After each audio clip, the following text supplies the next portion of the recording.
나도 너희들에게 이런 말하기 미안하지만 이제는 마음 편히 떠날 수 있을 것 같아.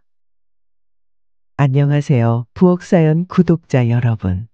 저는 서울시 서대문구에 살고 있는 40대 중반의 김혜진입니다. 여러분, 인생은 새옹지마란 말에 동의하시나요? 저는 지금까지 인생을 살아오면서 겪었던 모든 경험이 바로 이 말을 관통하는 것 같습니다. 오늘 일어난 일이 바로 내일 어떻게 바뀔지 알 수 없고, 삶은 언제나 예상치 못한 곳에서 갑작스러운 고난을 맞이하고 말죠. 그럼에도 불구하고 그런 고난을 이겨내고 다시 살아갈 수 있는 건 좋은 일이 항상 찾아오기 마련이라는 것을 마음속 깊은 곳에서 본능적으로 알기 때문인 것 같아요. 얼마 전 제 여동생이 임신을 했다는 기쁜 소식을 알렸습니다. 요즘에는 그렇게 복숭아만 입에 당긴다고 하더군요. 입덧으로 고생하고 있는 것 같아 직접 복숭아 농장까지 찾아가서 신선하고 달달한 백도를 한 박스 샀어요. 그리고 동생의 집으로 갔습니다. 그런데 세상에 동생 집에 누가 있었는지 아세요? 바로 저희 시어머니가 먼저 와 계셨죠. 시어머니도 복숭아를 한 박스 사오셨더군요. 저와 시어머니의 눈이 동시에 마주치자 그만 웃음이 터지고 말았습니다. 그렇게 셋이 둥그렇게 모여 앉아 향긋하고 진한 향을 자랑하는 복숭아를 한 입 베어 물었어요. 시원한 백도는 아삭했고 달콤한 과즙이 가득 흘러 넘쳤어요. 맛있는 과일을 먹으니 저절로 즐거운 이야기꽃이 피어났습니다. 여자가 셋이 모이면 접시가 깨진다고 했던가요. 이렇게 세 사람이 모여 앉아 함께 울고 웃다 보면 어느새 몇 시간은 우습게 지나가 있어요. 복숭아는 돌아가신 제 친정 어머니가 참 좋아하던 과일이었기 때문에 자연스럽게 친정 어머니 이야기를 많이 하게 되었죠. 정말 특이한 조합이지요. 시어머니와 며느리인 저 그리고 제 여동생 어떻게 이렇게 모이게 되었는지 하나하나 이야기를 풀어볼까 합니다. 좋았던 날, 나빴던 날이 모두 있었던 제 인생의 굴곡에 대한 이야기예요. 요즘 세상 살기가 팍팍해서 그런지 이웃끼리 다툼도 점점 많아지잖아요. 오늘 제 이야기가 힘든 시간을 보내는 분들에게 아주 작은 위로라도 되었으면 해요. 들어보시고 이곳 구독자분들과 함께 따뜻하고 훈훈한 이야기를 나눠보았으면 좋겠습니다. 5년 전 저희 친정엄마는 가난 말기로 하늘나라로 떠나셨어요. 5년이나 지났으니 꽤나 오래전 일이지만 그때 엄마를 떠나보낸 슬픔을 생각하면 아직도 가슴이 먹먹해집니다. 아빠는 제가 어릴 때 교통사고로 돌아가시고 엄마가 홀로 저와 여동생을 키우느라 정말 고생을 많이 하셨거든요. 그런 엄마에게 바쁘다는 핑계로 효도 한번 못하고 떠나보내게 되어 그때 심정은 정말 말로 표현하기 어려웠습니다. 그때 깊은 슬픔에 빠져 허우적거리고 있던 저를 구해준 건 다름 아닌 돌아가신 저희 친정엄마의 아름다운 선물이었어요. 나중에는 너무 아파 당신 몸 하나 가누기 어려우셨던 그분이 세상에 남겨질 두 딸을 위해 아주 아름다운 선물을 남기고 가셨거든요. 아빠가 살아계실 때만 해도 우리 가정은 소박하지만 단란하고 행복했어요. 아빠는 동네에 있는 시장에서 작은 찹쌀꽈배기 가게를 운영하셨는데 손재주가 좋으셔서 단골 손님이 꽤 많은 동네 맛집이었죠. 부유하진 않았지만 평범한 일상 속에서 가족끼리 재미나게 살았습니다. 그래서 그때는 제 삶에 큰 어려움이 닥칠 거라곤 전혀 상상하지 못했어요. 바로 그 일이 있기 전까지는 말이에요. 아빠가 새벽에 오토바이를 타고 출근하시다가 교통사고로 돌아가시게 된 겁니다. 그때의 충격은 정말 말로 설명할 수 없을 정도였어요. 그 일이 일어났을 때 세상이 원망스럽기까지 했습니다. 왜 하필 우리 가족에게 이런 일이 생긴 걸까 하는 생각이 머릿속을 떠나지 않았죠. 그런데 가장 힘들어하고 있어야 할 저희 엄마는 생각보다 강한 분이셨습니다. 집에서 살림만 하던 평범한 가정주부였지만 아빠가 돌아가신 지 한 달도 되지 않아 어린 두 딸을 먹여 살려야 한다는 생각으로 시장에 있던 가게를 이어받으셨어요. 그때부터 저희 두 자매와 엄마가 당한 서러움이란 말도 못했습니다. 아빠의 빈자리가 얼마나 큰 것인지 돌아가신 이후에 정말 절절하게 깨닫게 되었으니까요. 엄마는 꽈배기 만드는 법을 제대로 배워본 적이 없었습니다. 아빠가 생전에 절대로 가르쳐 주시지 않았거든요. 그래서 혼자서 배워가며 일을 하셨지만 아빠가 할 때와 확연히 달라진 맛에 단골이었던 손님들이 하나 둘 떨어져 나가고 생활도 점차 어려워졌죠. 그때 엄마가 딱 한 번 아빠를 원망하는 이야기를 들었습니다.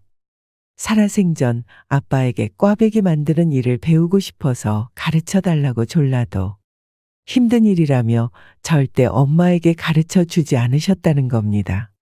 엄마는 힘들 때마다 자기도 모르게 불쑥 아빠가 미워졌다고 하셨지만 아마도 아빠는 엄마가 힘든 노동을 하지 않길 바라는 마음이었겠지요. 저에게는 5살 터울의 동생이 있었습니다. 그때 제가 중학교 1학년이었고 동생은 국민학생이었어요.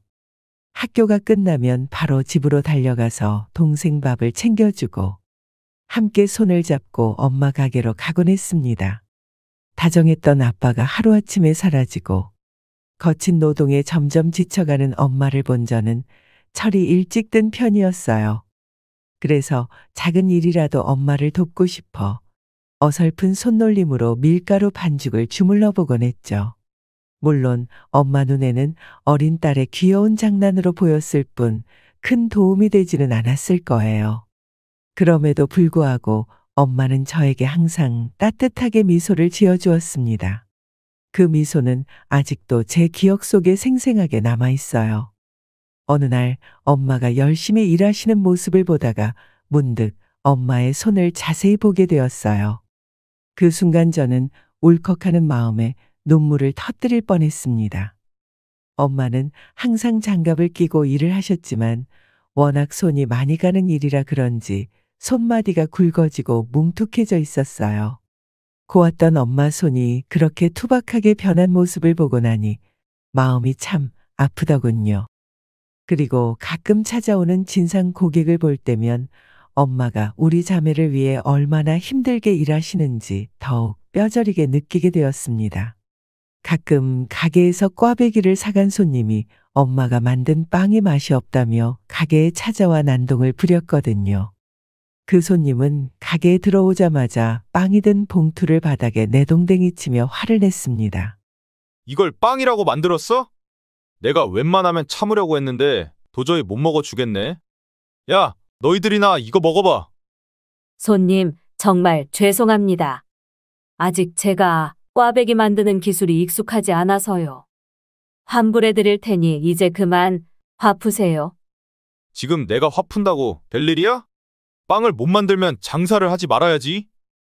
내가 여기까지 다시 오느라 시간도 들고 교통비도 들었는데 그건 어떻게 할 거냐고. 엄마는 당황하며 손님에게 거듭 사과를 했지만 그 손님은 좀처럼 화를 풀지 않고 더 큰 소리로 따졌죠.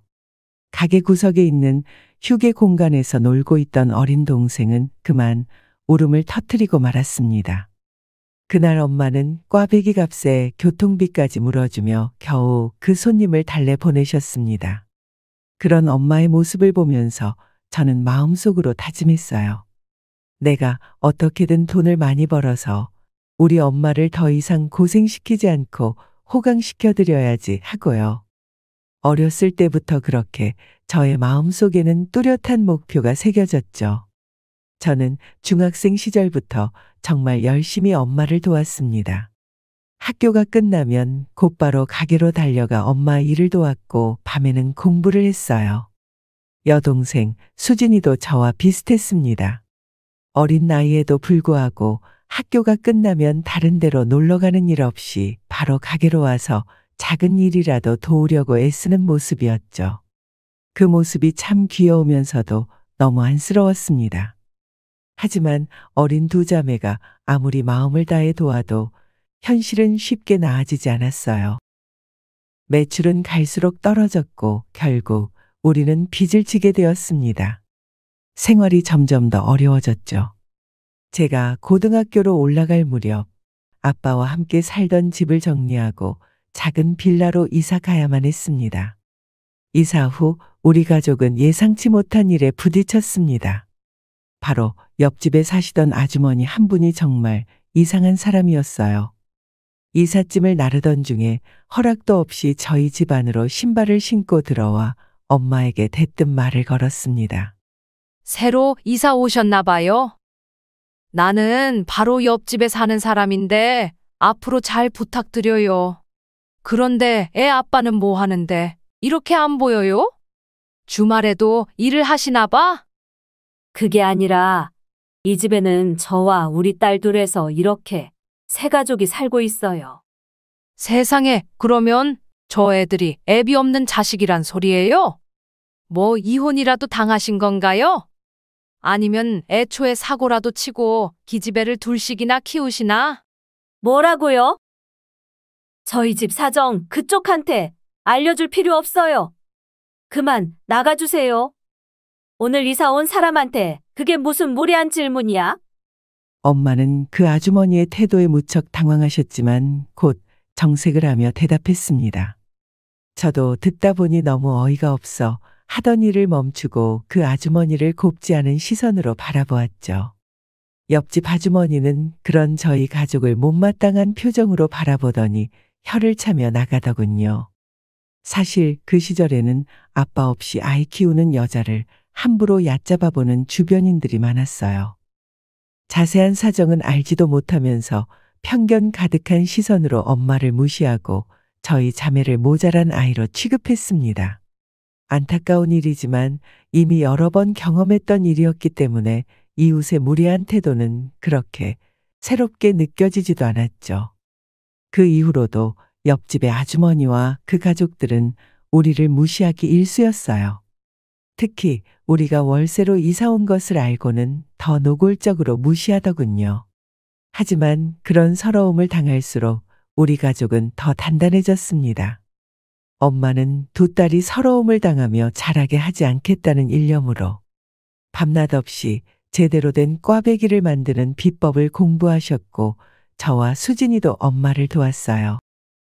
끈질긴 노력의 시간이 더해지고 더해져 어느덧 4년의 세월이 흘러가자 손님들은 다시 저희 엄마가 만든 꽈배기를 찾기 시작했습니다. 하지만 아빠가 만들었던 그 쫄깃하면서도 부드러운 꽈배기의 식감을 재현하기에는 아직 부족한 부분이 많았죠. 그래서 저는 꽈배기 가게를 더 잘 도와드리고 싶은 마음에 2년제 대학에 제과 제빵과로 진학하기로 결심했습니다. 옆에서 엄마를 도와드리다 보니 빵 만드는 일에 관심이 생기기 시작했거든요. 제대로 빵을 만드는 법을 배워서 엄마 가게를 전문적으로 도와드려야겠다는 생각이 들었어요. 그 후 저는 무사히 대학교를 졸업하고 가게를 도우며 새로운 제품 개발에 뛰어들었습니다. 그 사이 동생도 무럭무럭 자라 고등학생이 되었어요. 동생 역시 엄마의 가게를 돕고 싶다는 의지가 강하더군요.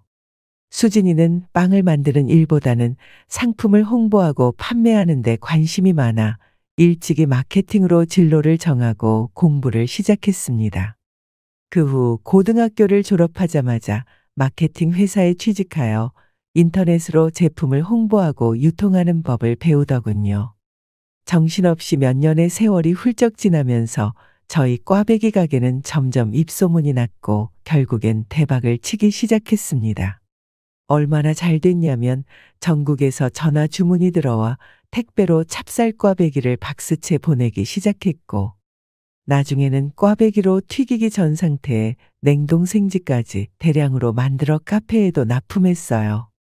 그 무렵에는 동생도 다니던 회사를 그만두고 인터넷 쇼핑몰을 만들어 본격적으로 상품의 홍보와 판매를 담당하였습니다. 그러자 엄마는 꽈배기 가게의 대표를 저와 동생 그리고 엄마 이렇게 3명의 공동대표로 변경했죠. 그런데 그 와중에도 아주 황당한 일이 벌어졌습니다. 저희 가게가 잘 된다는 소식을 어떻게 알았는지 옆집 아주머니가 갑자기 퇴근하는 저와 엄마를 문 앞에서 기다렸다가 붙잡고 이상한 말을 했거든요. 저기 그쪽 가게가 장사가 좀 된다지요? 아이고, 그래봤자 싸구려 꽈배기 파는데 남으면 얼마나 남겠어? 그래서 말인데 당신 첫째 딸 우리 아들이랑 결혼시키는 거 어때요? 우리 아들은 4년제 대학도 나왔고 나중에 내가 하는 장사를 물려받을 테니 미래가 아주 밝은데 이 정도 조건이면 그쪽 딸에 비해 아주 차고 넘치지. 내가 가까운 이웃이라 정 때문에 특별히 기회를 주는 거니까 잘 생각해봐. 어차피 애비 없는 자식 누가 결혼하자고 데려가겠어요? 내가 다 이해하고 넘어가 줄 테니 고민할 거 없이 우리 아들이랑 결혼시켜요. 순간 너무 어이가 없더라고요. 옆집 아주머니의 아들이라면 동네에서 소문난 백수였습니다. 항상 가게 일이 바빠 잘 보진 못했지만 어쩌다 한번 볼 때면 목이 다 늘어난 티셔츠를 입고 며칠 동안 씻지 않은 지저분한 모습으로 항상 슈퍼 앞에서 담배를 피우고 있었거든요. 저희 엄마는 그때 몹시 크게 화를 내셨습니다. 저도 깜짝 놀랄 만큼요. 당신 지금 무슨 소리를 하는 거예요? 능력도 없고 직업도 없는 당신 아들한테 귀한 내 딸을 붙인다고? 그쪽 아들 나이가 벌써 35살이 넘어가도록 취업도 못하고 집에서 논다는 거 내가 다 알아요. 그 잘난 4년제 대학도 중간에 그만두고 결국에는 퇴학당한 거 동네 사람들이 다 아는 사실이잖아요. 뭐? 어차피 그쪽 딸도 2년제 대학밖에 못 나온 주제에 우리 아들은 머리가 워낙 똑똑해서 공부로 피곤했으니 잠시 쉬고 있는 거지요. 원래 학교 다닐 때 좋은 회사로 들어가려고 했는데 내가 가게 물려받으라고 일부러 말린 거야. 뭐 대단한 딸이라고 그렇게 콧대가 높아? 지금 뭐라고 하든 우리 딸이 당신 아들과 결혼할 일 절대 없어요. 어디서 그런 헛소리를 해? 우리 가게가 잘 된다고 소문이 나니까 그쪽 아들 편하게 먹고 살게 하려고 우리 딸한테 들이밀려고 하는 거잖아. 다시는 그런 말 하지 마세요. 다음엔 그냥 넘어가지 않을 거예요. 그때 저희 엄마가 콧바람이 나올 정도로 씩씩대던 모습을 생각하면 아직도 웃음이 납니다. 평소에는 옆집 아주머니가 좀 무례한 말을 해도 대부분 무시하고 지나갔던 엄마가 이렇게 열을 내며 이야기하니 그분도 당황하셨는지 얼굴이 빨개지셨어요. 갑자기 배가 왜 이렇게 아프지? 아이고, 집에 가서 쉬어야겠네. 그렇게 말하고는 주랭랑을 치듯 집으로 들어갔습니다. 한참을 당신 딸내미가 그런 소리를 들은 게 속상했는지 분통 터져 하던 엄마를 생각하면 아직도 가슴 한구석이 찌릿하게 아려와요. 모든 엄마들이 그렇듯 저희 엄마도 저를 그 누구보다 자랑스러워하고 아껴주셨습니다. 고슴도치도 제 새끼는 예쁘게 보이듯 이 부족한 딸내미도 엄마 눈에는 마냥 귀하게 보였나 봐요. 어쨌든 그 이상한 이웃을 보는 것도 얼마 가지 않았습니다.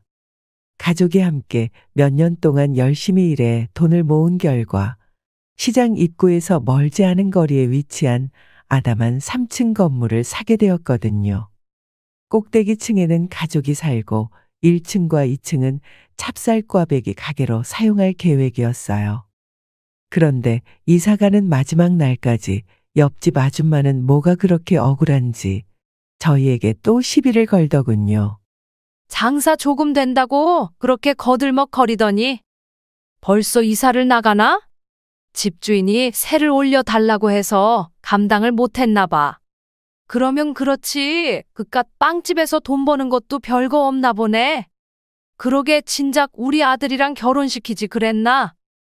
그럼 내가 그쪽 집세라도 얼마씩 도와주고 살았을 텐데. 좋게 이야기할 때 튕기더니 아주 꼴 좋네. 이렇게 세상을 모르고 후회할 짓을 하니 아줌마 팔자가 그 모양이지.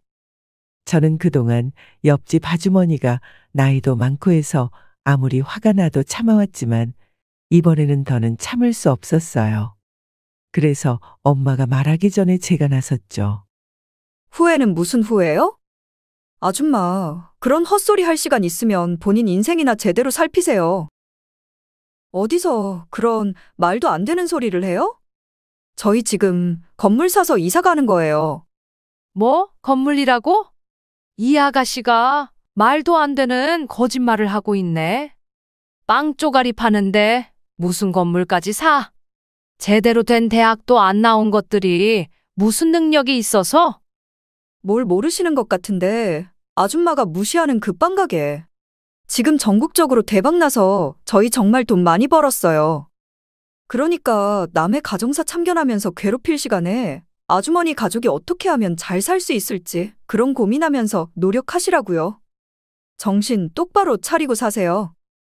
저희는 그렇게 그 아주머니에게 시원하게 한마디 쏘아준 후 이사를 갔습니다. 가까운 이웃사촌이라고 하지만 그 아주머니는 저희 가족에게 사는 내내 정말 상처를 많이 줬어요. 툭하면 애비 없는 딸년들 단속 잘하란 소리를 달고 살았고, 저희 엄마에게는 박복한 팔자드세다며 함부로 말하기 일쑤였죠. 왜 그렇게 저희 가족만 보면 못 잡아먹어 안달이었는지 아직도 잘 모르겠습니다. 어쨌든 마지막에는 그 아주머니가 약오르는 표정을 짓는 걸 보니 속이 다 후련하긴 했어요. 그런데 그게 마지막은 아니었습니다. 나중에 알고 보니 그 아주머니가 남편과 함께 운영하던 옷가게가 저희 건물의 바로 옆에 붙어 있었던 거예요. 예전에는 우리 가족을 그렇게 괴롭히던 아주머니였지만 이제는 우리를 보면 눈치를 보며 슬슬 피해 다니셨죠. 가끔은 멍한 표정으로 멀리서 우리 가게를 바라보기도 했어요. 찹쌀꽈배기 가게는 발 디딜 틈도 없이 잘 나가고 있었지만 옷가게는 파리만 날리는 듯 했으니까요. 한동안 저희 가게가 번창하는 것을 멀리서 지켜보던 옆집 아주머니는 결국 가게를 빼야만 했습니다. 가게가 위치한 그 거리가 점점 카페 거리로 소문나면서 가게 임대료가 비싸졌거든요. 아주머니가 가게를 정리하며 씁쓸한 표정으로 떠나는 모습을 보니 한편으로는 마음이 복잡해졌습니다. 옛날에 우리 가족에게 상처를 주던 분이지만 이제는 안타까운 마음도 들었어요. 속으로 아주머니가 앞으로는 다른 사람을 함부로 판단하지 않고 무례하게 이웃을 대하지 않기를 기도했습니다. 그동안 제 삶에도 큰 변화가 찾아왔어요. 바로 지인의 소개로 만난 사람과 결혼을 하게 되었거든요. 남편은 자상하고 성실한 사람이었습니다. 함께하는 시간이 늘 즐겁고 행복했어요. 시부모님도 평소에 무척 과묵하시지만 두 분 모두 올바른 분들이셔서 저를 따뜻하게 대해주셨습니다. 그 무렵 가게는 더 이상 저희 모녀 셋으로는 운영하기 힘들 정도로 커져 있었습니다. 엄마는 이제 예전처럼 힘든 반죽 일을 직접 하지 않으셨고 전문가를 고용했죠. 저희가 개발한 비법으로 주방에서는 전문 제빵사 3명이 부지런히 움직였습니다. 그리고 홀에 3명, 인터넷 쇼핑몰 운영에 2명, 이렇게 총 6명의 직원들과 함께 가게를 운영했어요. 고생 끝에 찹쌀꽈배기 가게도 성공시키고 작은 건물도 사들였으니 이제는 우리 가족에게 좋은 일들만 남았을 거라 생각했습니다. 하지만 잠시 행복한 시간이 지나자 우리의 삶에 또다시 예상치 못한 일이 닥쳤습니다.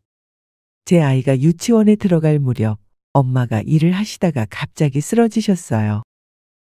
급히 병원으로 모시고 가서 검사를 받았는데 그 결과는 충격적이었습니다. 엄마가 간암 말기라는 것이었어요. 손을 쓸 수 없는 단계라 가망이 없다는 이야기였죠. 길어야 3개월 이라는 말에 저와 동생은 도저히 믿을 수 없어 여러 병원을 찾아다녔지만 결과는 똑같았습니다. 그 사실을 알게 된 날 저는 엄마를 붙잡고 통곡을 하고 말았어요. 우리 엄마 그동안 우리 키우느라 고생만 하셨는데 어떻게 이런 일이. 엄마와 저희 호스피스 병원 생활은 그렇게 시작되었습니다. 말기암 환자들은 통증이 심해 집에서 치료를 받기가 어려웠거든요. 다행히 아이가 다니는 유치원은 저녁까지 돌봄을 운영했기 때문에 남편이 당분간 혼자 아이를 케어할 수 있었어요. 남편도 저희 엄마 소식에 마지막까지 잘 돌봐드리라며 저를 배려해 주었고요.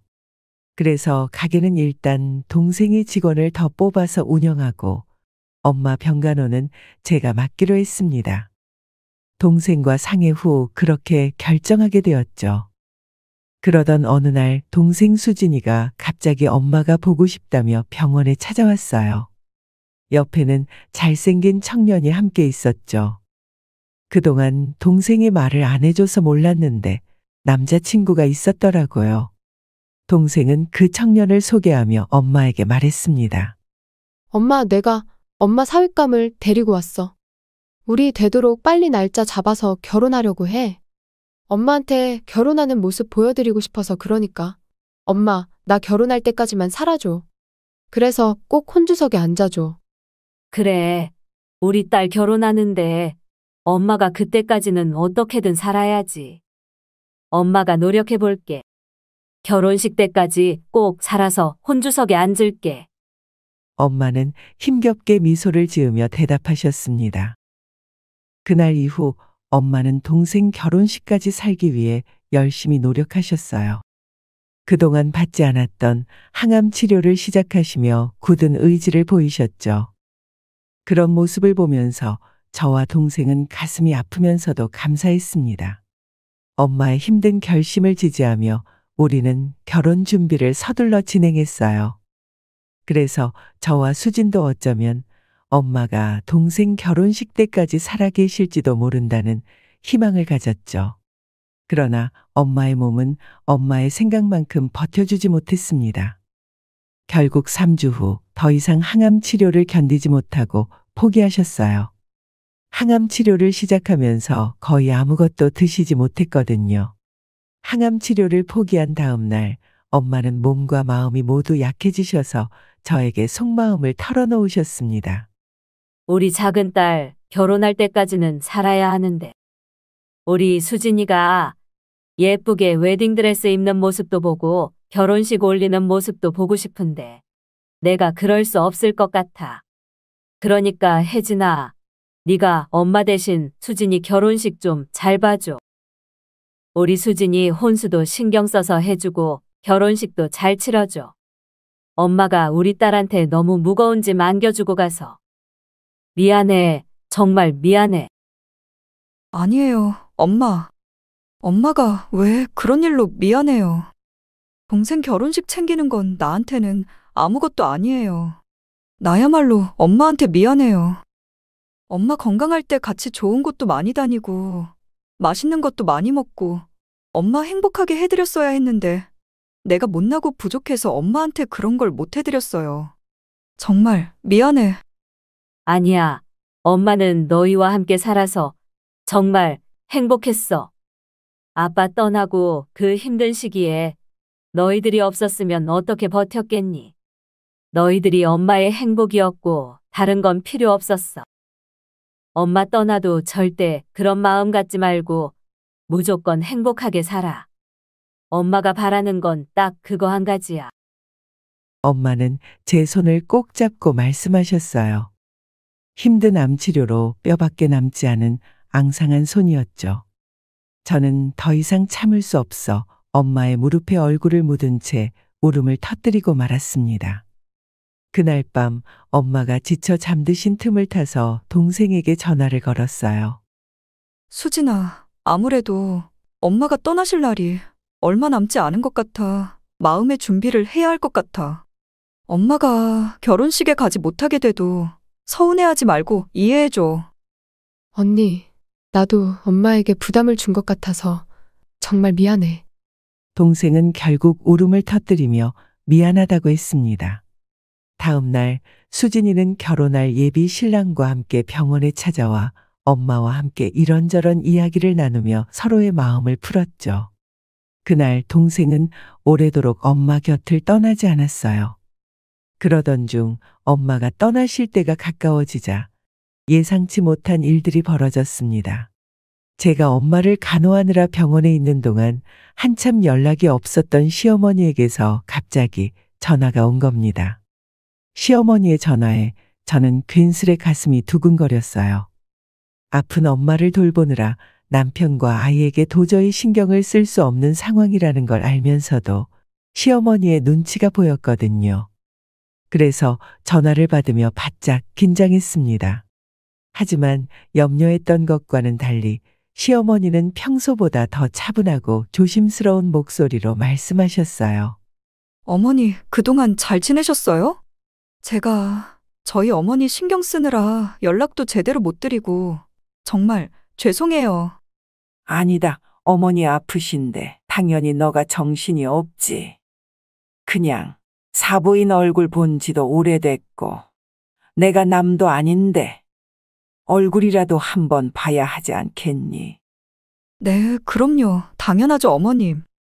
시간 되실 때 연락 주시면 제가 기다리고 있을게요. 며칠 후 시어머니는 정말로 병원에 오셨습니다. 평소 말수가 적고 감정을 잘 드러내지 않으시는 분이라 어떤 생각을 가지고 계신지 전혀 알 수가 없어 걱정이 됐어요. 그렇게 하지 않으실 분이란 걸 알면서도 혹시 제가 집안 살림을 돌보지 못한 것에 대해 불만을 가지고 계시진 않을까 조마조마했죠. 그런데 시어머니는 병실에 들어오자마자 저에게 말씀하셨습니다. 애미야, 사부인과 단둘이 할 얘기가 있으니 잠시 자리를 비켜줄래? 저는 당황해서 말했어요. 어머니, 죄송하지만 제가 곁에 있어야 할 것 같은데 저도 그냥 있으면 안 될까요? 그러자 엄마가 저에게 조용히 말씀하셨죠. 혜진아, 사부인 말씀대로 해. 이야기 끝나면 바로 부를게. 전 걱정스러운 마음으로 병실을 나왔습니다. 엄마 병실 근처 의자에 앉아 초조하게 기다리고 있었어요. 도대체 두 분이 무슨 이야기를 나누고 계시는지 한참 지나도 연락이 없었습니다. 점점 더 불안해져 이제 병실로 들어가야 하나 고민하고 있는데 드디어 엄마로부터 연락이 왔어요. 종종 걸음으로 병실로 들어가 보니 정말 생각지도 못했던 의외의 광경이 펼쳐졌습니다. 두 분이 즐겁게 웃으며 대화를 나누고 계셨던 거예요. 병실 안으로 조심스럽게 들어가자 시어머니는 곧 인사를 하고 떠나시더군요. 그 후로 두 분이서 도대체 무슨 대화를 나누셨는지 너무 궁금해서 엄마에게 물어보았지만 도무지 말씀해 주지 않으셨습니다. 어쨌든 걱정할 일은 없었다고 하니 다행이었죠. 그런데 이상한 일은 그 이후부터 계속 일어나기 시작했습니다. 시어머니께서는 다음 날부터 매일같이 병문안을 오시기 시작한 겁니다. 그리고 엄마와 함께 즐거운 시간을 보내시더군요. 그간 왕래할 일이 없어 1년에 한 번 볼까 말까한 분들이셨는데 정말 의아했어요. 시어머니는 저희 엄마가 돌아가시기 전까지 제가 먹을 음식과 회복에 좋은 음식을 손수 만들어 병원에 자주 오셨습니다. 엄마와 말동무도 되어주시고 간병하는 것도 도와주셨죠. 시어머니의 그런 배려를 보며 저는 너무나 감사한 마음에 어쩔 줄 몰라 했습니다. 그리고 한편으로는 너무나 달라진 태도에 왜 그런지 궁금하기도 했어요. 어느 날 거의 몸을 가누지 못했던 엄마가 갑자기 이상할 정도로 컨디션이 좋아 보였습니다. 최근 거의 넘기지도 못했던 식사도 하시고 혈색도 좋으셨어요. 순간 저는 혹시 엄마가 기적적으로 병이 나은 것 아닐까 하는 희망을 품었죠. 그날 밤 어둑해진 병실에서 엄마가 조용히 말하셨습니다. 혜진아, 그때 너 시어머니가 나한테 할 말 있다고 하셨을 때 무슨 이야기 했는지 궁금했지? 당연히 궁금했지. 그런데 엄마가 절대 말해줄 수 없다고 하셔서 그냥 묻지 않기로 했지. 갑자기 왜? 이제 말해줄 마음이 생겼어? 그냥 너 시집을 참 잘 갔더라. 사부인이 나한테 그러셨어. 좋은 며느리 낳아줘서 고맙다고. 또 엄마는 말을 멈추고 길게 한숨을 쉬셨습니다. 저는 무슨 말을 하려는지 궁금해서 입술을 꼭 깨물었어요. 우리 딸이 너무 착하다며 내가 떠나도 당신이 친엄마만큼은 못하겠지만 우리 두 자매 모두 친자식처럼 생각하고 잘 돌볼 테니 걱정하지 말라고 하셨어. 그러니까 엄마 보고 편히 떠나라고. 엄마가 이렇게 말씀하셨을 때 약간 목소리가 떨리는 걸 느꼈습니다. 저는 깜짝 놀랐어요. 평소 무뚝뚝하게 느껴지던 시어머니가 저희 엄마에게 그런 따뜻한 말을 하셨다는 것이 믿기지 않았거든요. 시어머니께서 혹시 만에 하나라도 아픈 엄마에게 싫은 소리를 하실까봐 은근히 마음 졸이고 있었지만 실은 엄마를 안심시키고자 오신 거였어요. 그 말을 들으니 시어머니께 죄송스러우면서도 감사한 마음에 그만 울컥했습니다. 엄마, 정말이야? 시어머니가 그렇게 말씀하셨어? 그래, 정말이야. 나도 너희들에게 이런 말하기 미안하지만 이제는 마음 편히 떠날 수 있을 것 같아. 너희들이 다 컸다고 하지만 엄마는 이 세상에 두 딸만 달랑 두고 가는 게 마음이 편치 않았어. 그런데 이제는 정말로 안심하고 눈 감을 수 있을 것 같아. 어두워서 잘 보이지 않았지만 엄마의 눈에서 눈물이 흐르고 있음을 느꼈습니다. 그러니까 혜진아, 엄마가 없어도 시어머니를 엄마 대신이라고 생각하고 그렇게 살아. 힘든 일이 있으면 꼭 시어머니랑 상의해. 알겠어요. 그렇게 할게요. 엄마, 그래도 조금만 더 많이 살아주면 안 돼요? 나 엄마랑 같이 못한 일들이 너무 많은데. 엄마는 힘겹게 고개를 저으며 말했습니다. 너도 엄마 옆에서 봐서 알지. 이제 정말로 얼마 안 남았단 거. 그러니까 이제 그만 엄마를 보내줘. 그래야 너희들도 각자 인생 제대로 살지. 엄마 떠나고 가슴 아파하지 말고 씩씩하고 당당하게 살아. 알겠지? 저는 목이 메어 엄마의 말에 대답하지 못하고 눈물만 뚝뚝 흘리고 있었죠. 그날 엄마는 피곤하다는 말씀과 함께 일찍 잠에 드셨어요.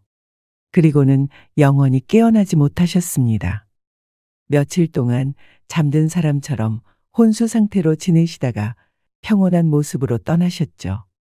엄마가 떠나고 나서 저는 엄마의 약속을 제대로 지키지 못했어요. 엄마의 빈자리가 너무 커서 허무한 마음에 밥도 제대로 먹지 못하고 폐인처럼 지냈거든요. 남편이 옆에서 아무리 저를 위로하려고 해도 소용이 없었습니다. 그저 엄마에게 못해준 기억만 자꾸 생각나고 눈물로 시간을 보냈어요. 그렇게 몇 주 정도 시간이 지났을 때였습니다. 아침에 아이를 유치원에 데려다 주고 출근하던 남편이 나간 후 저는 혼자 집에 있다가 깜빡 잠이 들었어요. 그런데 주방에서 달그락거리는 소리가 들리는 거예요. 처음에는 도둑이 들었나 싶어 긴장된 마음으로 몰래 문을 열고 밖을 살폈죠. 그런데 글쎄 주방에서 시어머니께서 밥을 하고 계신 거였어요. 너무 놀라서 말했죠. 어머니, 지금 뭐 하시는 거예요? 갑자기 찾아오셔서. 미안하다. 갑자기 찾아와서. 나도 너 혼자 있는 집에 마음대로 들어오긴 싫었는데 아들이 네가 끼니도 거르고 누워만 있다고 하더라. 그러니 어떻게 하냐. 와서 밥이라도 해주면서 챙길 수밖에 없지. 어머니, 죄송한데 그러지 않으셔도 돼요. 지금 아무것도 입에 들어가지 않아서 먹으면 체할지도 몰라요. 그래도 해온 사람 성의가 있지. 한 숟가락이라도 떠봐. 평소라면 시어머니 말씀에 감사하다고 말하며 밥을 먹었겠지만 그때는 친정 엄마가 떠나고 마음이 힘든 상황이라 그분의 말이 귀에 들어오지 않았어요. 그래서 뒤돌아 다시 침실로 가려 했죠. 그런데 시어머니의 한마디에 발걸음을 멈출 수밖에 없었어요. 내가 집에서 직접 고들빼기 김치를 해왔는데 그래도 정말 안 먹을 거냐? 사부인이 네가 입맛 없을 때 고들빼기 김치 해주면 잘 먹는다고 해서 해왔다. 정말 먹기 싫으면 말아라. 사부인 떠나기 전에 너 잘 챙겨달라고 부탁해서 나도 힘들게 해왔는데. 그 말에 저는 마음이 무너져 내려서 눈물이 나기 시작했어요. 아니, 김치까지. 어머니, 먹을게요. 당연히 먹어야죠. 이렇게 챙겨주셔서 감사해요. 제가 식탁에 앉자 시어머니는 국을 끓이시고 반찬들을 식탁 위에 하나씩 차려주셨어요. 식탁이 다 차려진 후 저는 밥에 물을 말아 시어머니가 해오신 고들빼기 김치를 한 입 먹었어요. 그 맛은 저를 눈물 짓게 했죠. 어머니, 이거 저희 엄마 김치 맛이랑 똑같아요. 시어머니는 잠시 멈칫하시더니 다정한 목소리로 말씀하셨어요. 사부인이 떠나기 전에 네가 좋아하는 고들빼기 김치를 어떻게 담그는지 비법을 알려주셨어. 열심히 따라 했는데 네가 똑같다고 하니 정말 뿌듯하구나. 저는 숟가락을 내려놓고 양손으로 얼굴을 감싸준 채 눈물을 쏟고 말았어요. 그 순간 시어머니는 저를 꼭 안아주셨습니다. 평소 무뚝뚝하신 시어머니와는 정말 다른 모습이었죠. 그녀는 제 등을 다독이며 말했어요. 엄마가 떠나서 많이 힘들지? 그 좋으신 분이 떠나셔서 나도 이렇게 마음이 안 좋은데 자식인 너는 오죽하겠니? 그래도 우리 힘을 내보자. 사실 사부인이 떠나기 전에 나랑 한 약속이 있어. 너랑 수진이를 내 딸처럼 생각하며 잘 돌보겠다고 했거든. 그러니까 그 약속 지키게 좀 도와다오. 시어머니의 말에 저는 가슴이 찡했습니다. 평소 무뚝뚝하신 시어머니께서 이렇게 따뜻하게 말씀하시다니. 네, 어머니, 그럴게요.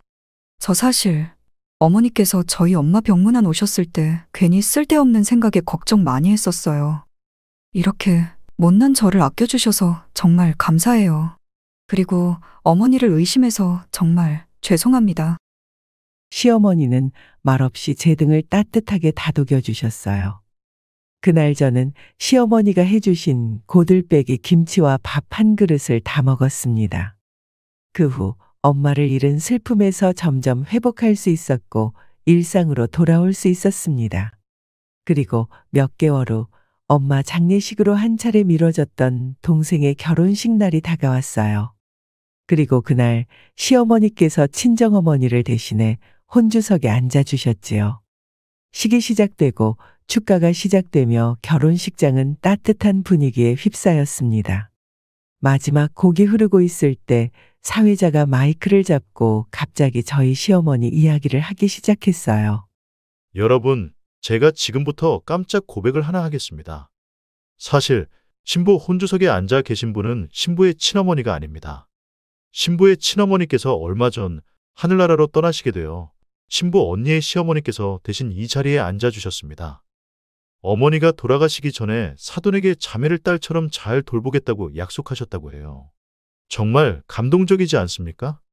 그런 의미로 우리 모두 감사의 마음을 담아 신부 혼주석에 앉아 계신 분께 박수 한번 부탁드립니다. 하객들은 일제히 박수를 치기 시작했어요. 저희 시어머니는 그런 하객들을 향해 고개를 숙이며 인사했죠. 그러고 나서 사회자의 안내에 따라 마이크를 건네받은 후 축사를 이어가셨습니다. 제가 이렇게 우리 사돈 처녀의 혼주석에 앉게 된 이유는 바로 이 두 자매가 얼마나 착하고 바른 사람들인지 세상 그 누구보다 잘 알기 때문이지요. 지나간 이야기를 잠깐 하자면 사실 저희 남편이 3년 전에 세상을 떠났어요. 그때 저 혼자서는 감당하기 힘들었던 병간호를 옆에서 극진히 도와주며 함께했던 사람이 지금의 며느리입니다.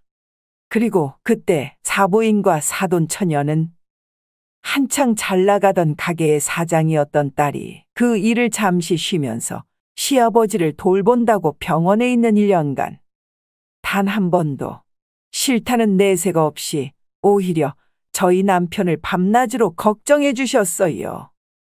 그때 제가 얼마나 고맙고 미안했는지 모릅니다. 그래서 저도 저희 며느리와 사부인에게 보답하고자 부인께서 돌아가실 때 약속을 하나 했죠. 마음 편히 좋은 곳으로 가실 수 있도록 자매를 제가 잘 보살피겠다고요. 시어머니의 말씀이 끝나자 하객들은 또 한 번 뜨거운 박수를 보냈고 어머니는 숨을 고르고 나서 다시 말씀을 이어가셨습니다. 그래서 저는 지금 저희 며느리의 시어머니 자격이 아닌 엄마의 자격으로 혼주석에 앉게 되었습니다. 여러분께 마지막으로 전하고 싶은 말은 우리 작은 딸의 결혼식에 참석해 주셔서 모두 진심으로 감사드립니다. 우리 딸 수진이가 앞으로 행복하게 잘 살 수 있도록 축복해 주시고 잘 지켜봐 주세요. 이 자리에 계신 모든 분들께 행복이 가득하길 바랍니다. 감사합니다. 시어머니의 축사가 끝나자 저와 여동생 그리고 많은 하객들이 울컥하는 마음에 흐르는 눈물을 찍어내고 있었습니다. 그런데 시어머니의 말씀이 끝난 줄 알았던 그 순간 품에서 편지 봉투 하나를 꺼내셨어요.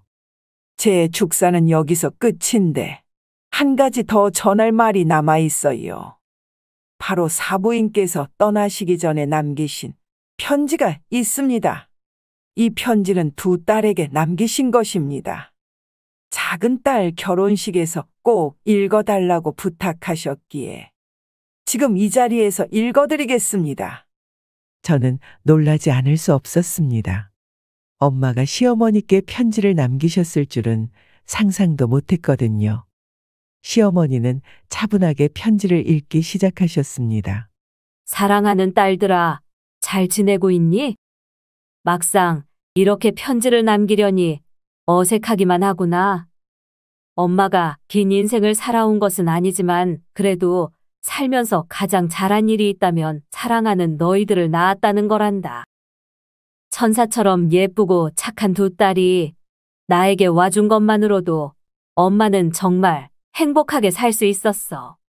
비록 이렇게 생각지 못한 순간에 너희를 두고 먼저 떠나지만 엄마는 전혀 걱정하지 않아. 왜냐하면 너희들이 얼마나 잘 살지 누구보다 잘 알고 있기 때문이야. 그리고 너희 곁에는 세상 그 누구보다 따뜻한 새로운 가족이 함께하고 있으니 내가 걱정할 게 뭐가 있겠니? 엄마는 하늘에서 건강하게 지내고 있을 테니 너희들도 그곳에서 건강하고 행복하게 잘 살아다오. 혜진아, 수진아, 사랑한다. 편지를 다 읽으신 순간 저와 수지는 시어머니에게 달려갔고 저희 셋은 꼭 부둥켜 안았습니다. 서로의 마음을 포옹으로 나누며 말로는 전할 수 없는 감정을 전했어요. 그렇게 동생의 결혼식은 많은 사람들의 축복 속에 잘 마무리되었습니다. 그 후 우리는 엄마의 말씀대로 밥도 잘 먹고 건강하고 행복하게 살아가고 있습니다. 비록 친어머니를 잃었지만 저희 곁에 따뜻하게 자리 잡으신 새로운 어머니와 가깝게 지내고 있어요. 시어머니 역시 저와 수진이를 진심으로 친딸로 대하시며 살뜰하게 챙겨주십니다. 어머니께 못한 아쉬운 효도를 시어머니께 마음껏 하며 우리 가족은 다복하게 살아가고 있어요. 여러분, 저희 가족은 아버지가 돌아가신 후로 참 오랫동안 힘든 시간을 보냈습니다. 대표적으로 몇 가지만 이야기했지만 그 긴 세월의 이야기를 어떻게 이 짧은 사연에 담을 수 있겠어요? 하지만 포기하지 않고 버티다 보니 이렇게 좋은 날들은 기어코 찾아오고야 말았습니다. 가끔은 이 행복이 다시 바람처럼 사라질까봐 무서운 기분까지 들 때도 있어요. 하지만 삶은 나쁜 날들이 있으면 좋은 날들이 있기 마련이고 반대로 좋은 날이 있으면 나쁜 날도 오는 법이더군요. 아직 오지 않은 미래를 걱정하기보다는 지금 누리고 있는 행복에 감사하며 현재에 더 충실하기로 오늘도 다짐해 봅니다. 혹시 지금 어려운 시기를 보내고 계시는 분이 있으시나요? 그렇다면 저의 사연이 작은 힘이 되었으면 좋겠습니다. 저는 꼭 말씀드리고 싶어요. 힘든 날을 버티다 보면 반드시 좋은 날이 온다고요. 지금의 순간이 영원하지 않으니 부디 좌절하지 마시라고요. 저와 같은 생각을 가지신 분이 있나요? 그렇다면 댓글로 함께 따뜻한 이야기 나눠보아요. 위로를 받고 싶으시거나 위로를 전하고 싶으신 모든 분들이 편안하게 글 남겨주셨으면 좋겠습니다. 지금까지 길고 길었던 저희 이야기를 끝까지 들어주셔서 감사해요. 모두 행복하세요. 오늘 사연 어떻게 들으셨나요? 이번 이야기가 구독자분들에게 따뜻한 위로가 되었으면 좋겠습니다. 느끼신 점이 있다면 댓글로 허심탄회하게 의견을 나눠주세요. 부엌 사연은 여러분의 구독과 좋아요 그리고 댓글로 유지됩니다. 앞으로 더 좋은 사연으로 찾아뵐 수 있도록 많은 도움을 부탁드려요. 감사합니다.